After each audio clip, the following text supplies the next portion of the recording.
2023 ஏயில் இந்திய தொலைத்தொடர்பில் சுழல்த்துவிட்ட கதை இது.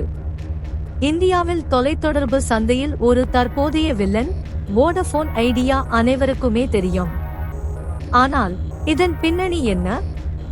2018 நடந்த ஒன்றிணைவை பற்றி நாம் முதலில் பேசுவது முக்கியம். வோடஃபோன் இந்தியா மற்றும் ஐடியா செல்லுலார் இணைந்து வோடஃபோன் ஐடியா ஆனது. பிறந்த நாளிலேயே பிரச்சனைகள் துவங்கின. புதிய 6 பஸ் ஆனாலும் டேட்டா வழங்கல் மெழுகு. ஜியோ வந்து எல்லாவற்றையும் வெளியே தவிர்ப்பது துவங்கியது. மொத்த வருமானம் 40% குறைந்தது. இதற்கு பின்னால் அகர் அட்ஜஸ்டட் gross ரெவென்யூ கடன் பரவியது.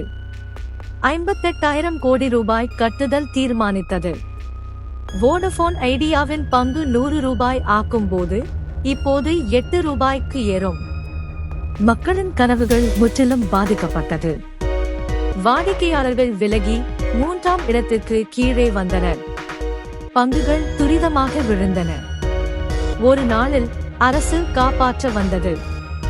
அகர் இன்ட்ரெஸ்ட் எக்விட்டி மாற்றம் ஏற்படுத்தியது.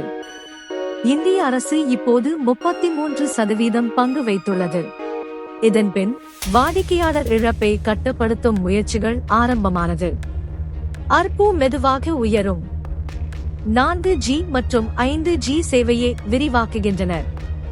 ஆனால் வோடஃபோன் இன்னும் கடன் மற்றும் வாடிக்கையாளர் பாதிப்புகளை எதிர்கொள்கிறது. 2.1 லட்சம் கோடி ரூபாய் கடன் இன்னும் உள்ளதாகும். ஜூன் 2024க்குள் சில முன்னேற்றங்கள் உள்ளன. 20,000 கோடி ரூபாய் ரைட்ஸ் இஷ்யூ முடிந்து போனது. ARPU மெதுவாக உயர்ந்தது. இப்போது அனைத்து ரீதியான முதலீட்டாளர்கள் ஒரு கேள்வி கிடைத்துள்ளது. இது பாட்டம் ஃபிஷிங் பங்கா, மல்டிபேக்கா ஆகுமா? இந்த பங்கின் சிறந்த பாதைகள்: 1. இந்திய அரசு பங்குதாரராக உள்ளது. 2. கடன் மறுசீரமைப்புகள் நடக்கின்றன. 3. புதிய நிதி மற்றும் உயர்வுகள் உருவாகும். உறுதியாக கொண்டு நிற்கும் பாதைகள்: 1. மிகப்பெரிய கடன். 2. 5G ரோல் அவுட் கஷ்டம். 3. எந்த லாபமும் இல்லை. இந்த பங்கு ஒரு ராக்கெட் ஆகுமா, இல்லையெனில் முழுங்குமா? இது ஒரு மிகப்பெரிய ஹை ரிஸ்க் ஹை ரிவார்ட் பொழுதுபோக்கு ஆகிறது. உங்களின் கருத்துக்களை கமெண்டில் சொல்லுங்கள்.